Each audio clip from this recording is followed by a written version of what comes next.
পাতাড়ির মাঠের খেলার অভিজ্ঞতা ও মোটিভেশনের বার্তা। আসসালামু আলাইকুম প্রিয় ভাই ও বন্ধুরা। আজকের লাইভটা একটু খোলামেলা গল্পের। আমরা আজ পাতাড়ির মাঠে খেলতে গিয়েছিলাম। সকাল থেকে উত্তেজনা ছিল, দলের মধ্যে একটা আলাদা আত্মবিশ্বাস ছিল। কিন্তু হরতালের দলের বিরুদ্ধে খেলতে গিয়ে আমরা শেষ পর্যন্ত 2 গোল খেয়ে হেরে গেছি।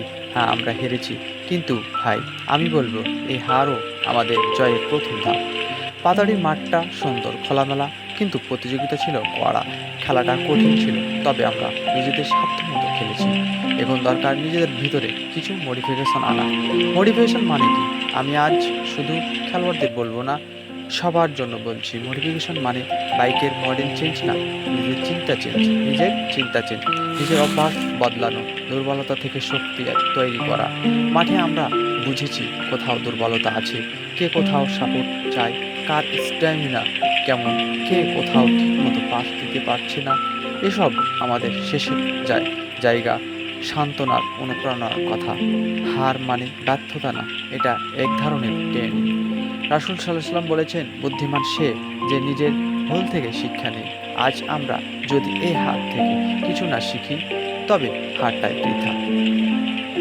আর যদি শিখি, তবে এটাই আমাদের পরবর্তী জয়ের পথের। বন্ধুদের উদ্দেশ্যে আমি আমার টিমের ভাইদের বলবো, মন খারাপ করো না। পাতাড়ির মাঠই আবার খেলবো, ইনশাআল্লাহ জয় নিয়ে ফিরবো। মোটিভেশন শুরু হোক, শরীর মন পরিষ্কার, পরিকল্পনা সমন্বয় সব জায়গায়।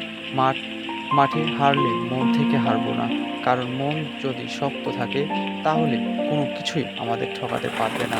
শেষ কথা বন্ধুরা, আজকের লাইভটা আমি একটা কথা দিয়ে শেষ করতে চাই, জয় চাই, তাহলে বদলাও নিজেকে। শুরু হোক মডিফিকেশন আজ থেকেই। দোয়া রইল সবার জন্য। শক্ত থাকি, একসাথে থাকি, আর নিজেদের সেরাটা দেয়।